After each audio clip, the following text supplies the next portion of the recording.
Let's go. Hi hello friends, ಎಲ್ರಿಗೂ welcome back to my mini vlog.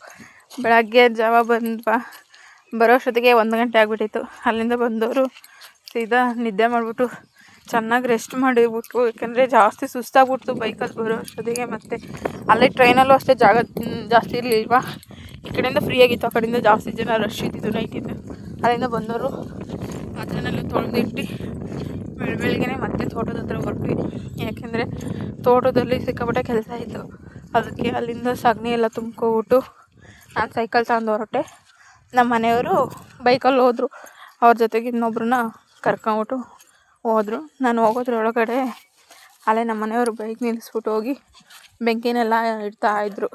ಯಾಕೆಂದರೆ ತೋಟದಲ್ಲಿ ಇವಾಗ ಬೇಸಿಗೆ ಟೈಮ್ ಅಲ್ವಾ, ಅದಕ್ಕೆ ಎಲ್ಲ ಬೆಂಕಿ ಇಡ್ತಾಯಿದ್ರು.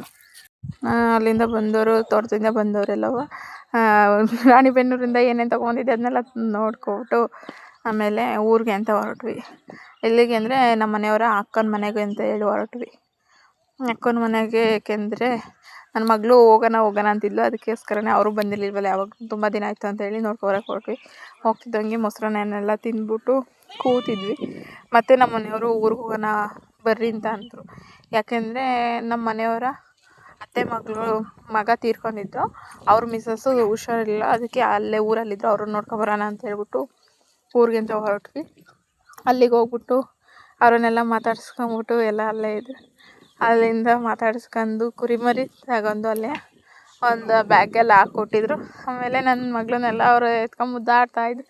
ಅದನ್ನೆಲ್ಲ ನೋಡ್ಕೊಂಡು ಅಲ್ಲಿಂದ ಬಂದು ಹಾಲು ತೊಗೊಂಡು ಕುರಿಗೆ ಅಂತ ಹೇಳಿ ಬಂದವರು ಸೀದಾ ಮನೆಗೆ ಊಟಕ್ಕೆ ಅಂತ ಬಂದು ಪಾಯಸ ಮಾಡಿದ್ರು. ಅವರಿಗೆಲ್ಲ ಚಿಕನ್ ಸಾಂಬಾರು ಇಷ್ಟ ಆಗಿತ್ತು ಇವತ್ತಿನ ಬ್ಲಾಗ್. ಜೈ ಆಂಜನೇಯ.